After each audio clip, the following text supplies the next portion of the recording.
Kesempatan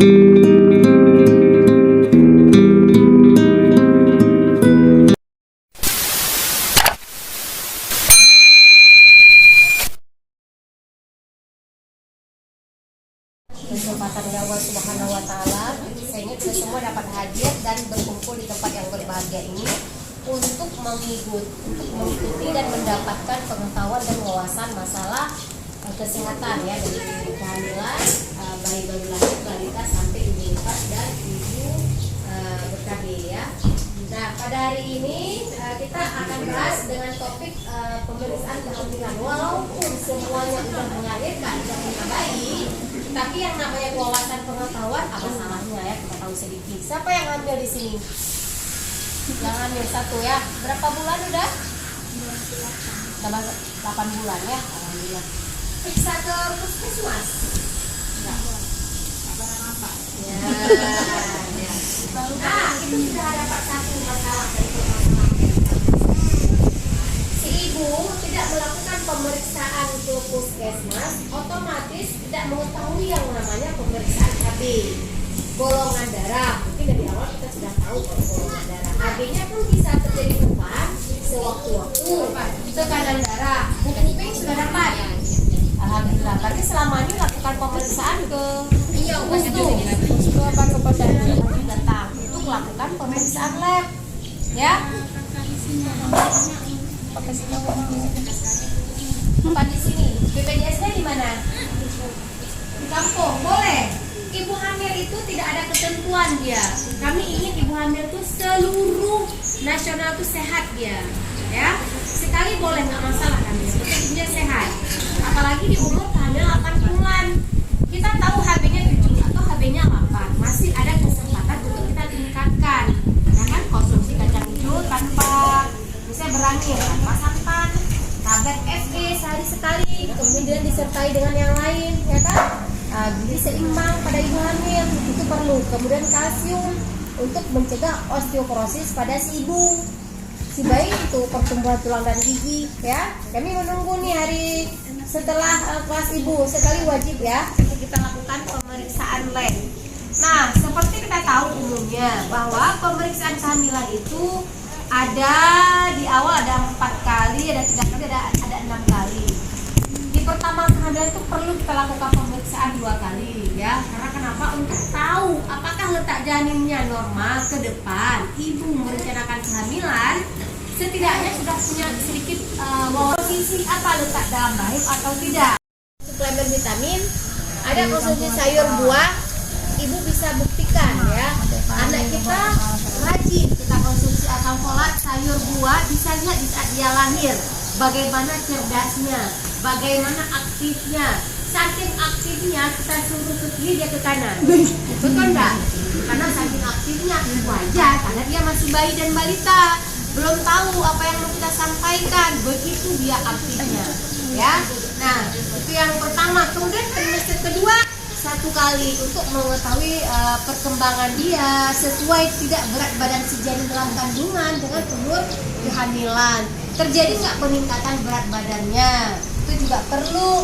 Makanya cek lab itu di awal kita sudah perlu untuk mengetahui karena kalau habis ibu rendah itu bisa menyebabkan anemia pada si ibu, kurang asupan suplemen pada si janin, kemudian bisa lahir BBLR, bayi berat lahir rendah, didukung dengan terjadi perdarahan pada si ibu. Itu bisa terjadi karena kenapa? Kurangnya tablet FE pada si ibu.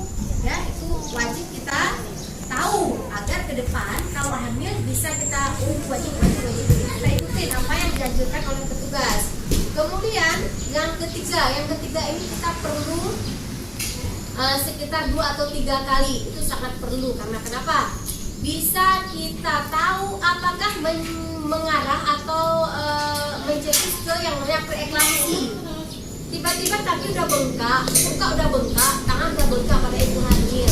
Sementara kita konsul sama nenek, mama kita, tetangga kita, oh nggak apa-apa. Dulu kami juga begitu, nggak apa-apa. Kok udah besar nih, tangan udah besar, kaki udah besar, masih nggak apa-apa juga. Tahu-tahu pas kita bersalin kejang. Karena kenapa? Itulah yang dikatakan preeklamsi, keracunan kehamilan. Itu wajib kita tahu, untuk mencegah itu perlu ya. Nah, kemudian apalagi yang perlu kita ketahui di sini? Apa ya? Ibu hamil nggak boleh diet ya. Ibu hamil nggak boleh berat badannya nggak naik, lilanya sedikit, itu nggak boleh. Itu harus naik dia. Ya, paling normalnya maksimalnya 10-12 kilo tuh setiap ibu hamil. Kalau nggak naik kenapa? Ada apa dia? Kenapa tidak terjadi proses apa yang kita konsumsi nggak ke bayi? Ada apa ya? Kita wajib tahu ya, nggak boleh nggak tahu. Oke ya. Nah, dari yang saya sampaikan sekilas masalah kehamilan, ada yang mau ditanyakan? Ada? Ada. Ibu harus tahu ya bahwa kecerdasan anak itu terbentuk semenjak dalam kandungan si ibu. Kita jangan pernah salah persepsi. Udah lahir anak, kita kasih makanan banyak-banyak, gizi yang seimbang juga kita kasih, susu dan yang lainnya. Bukan. Di saat terjadi pembentukan janin dalam kandungan si ibu, ya pembentukan sinap otaknya, organ tubuhnya, ya itu yang sangat diperlukan. Makanya sering terjadi 1 di antara 1000 ada yang terjadi bersumbing, ya.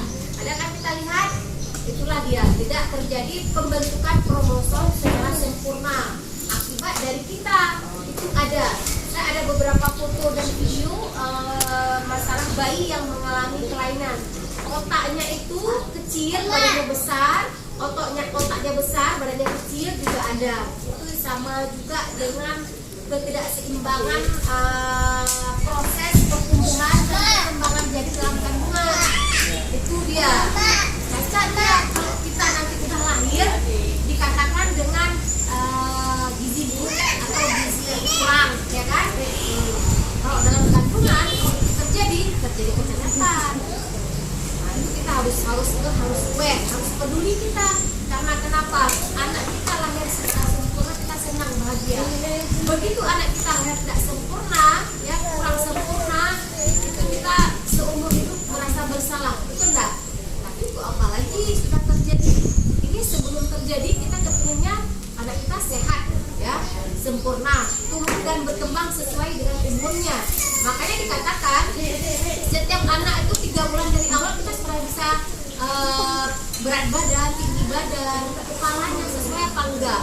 Nanti 6 bulan ke depan kita akan ukur lagi dia, kepala dia, berat badan dia, tinggi badan dia, itu kita perlu. Tapi nggak pernah, jangan kita abaikan.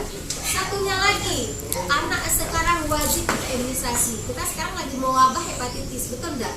Itu bisa aja terjadi ke depan, nanti ada lagi penyakit yang lain. Sekarang kita buru-buru nih mengejar yang ketinggalan. Sementara dari awal HB0 kita nggak pernah kasih, itu prevention yang pertama sebenarnya HB0, ya. HB0 untuk hepatitis kan mencegah penyakit hepatitis. Nah, sedangkan BCG mencegah TBC. Ibu nanti waktu lahir bayi, ayo ya, dikasih aja HB0, wajib untuk mencegah hepatitis, ya. Kemudian nanti BCG mencegah TBC. Penyakit TBC sekarang sudah mewabah, cuman kita tidak tahu aja apa si A, si B, si C. Kita berinteraksi dengan lingkungan kita, lalu kita nggak tahu siapa dia, karena semua sehat.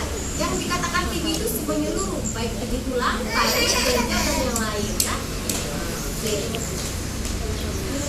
Nah, masalah kehamilan ada yang mau ditanyakan?